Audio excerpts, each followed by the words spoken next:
ایک دفعہ کسی جنگل میں 20 مزدور لکڑیاں کاٹ رہے ہوتے ہیں۔ خاموش موسم اچانک طوفان کا روپ اختیار کر لیتا ہے اور دیکھتے ہی دیکھتے گرج چمک کے ساتھ تیز بارش کی آمد ہونے لگتی ہے۔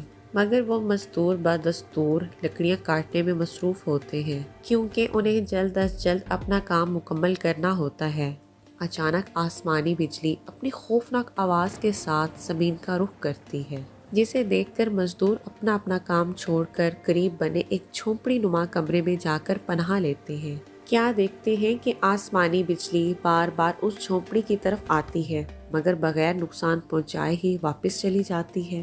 یہ ماجرا دیکھ کر ان مزدوروں میں سے ایک مزدور کہتا ہے، شاید ہم میں سے کسی ایک پر بجلی گرنا چاہتی ہے، اسی لیے تو بار بار ہماری جانب آ رہی ہے۔ ایسا کرتے ہیں کہ ہم میں سے ایک ایک کر کے جھونپڑی سے باہر جائے گا اور انتظار کرے گا۔ اس طرح جس پر بجلی گرنی ہوگی گر جائے گی تاکہ ہم تو سکون کا سانس لے سکیں گے۔ اس طرح ایک ایک کر کے مزدور باہر جاتے اور انتظار کر کے واپس اندر چلے آتے مگر بجلی کسی پر نہیں گرتی۔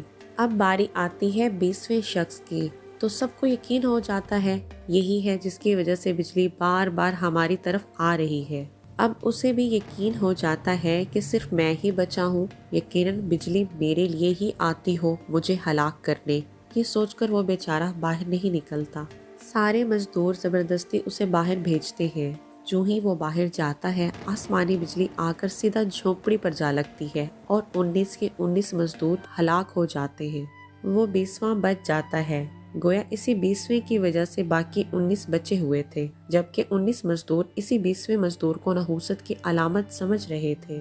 اس پوری کہانی کا مقصد یہ ہے کہ اکثر ایسا ہوتا ہے کہ ہم کسی کو کسی چیز کا قصوروار ٹھہرا رہے ہوتے ہیں، جبکہ ہو سکتا ہے اس سبب کے قصوروار ہم خود ہوں، اور دوسری طرف ہم کسی اور کی وجہ سے پریشانی اور مصیبتوں سے بچتے آ رہے ہوتے ہیں جس کا ہمیں علم نہیں ہوتا۔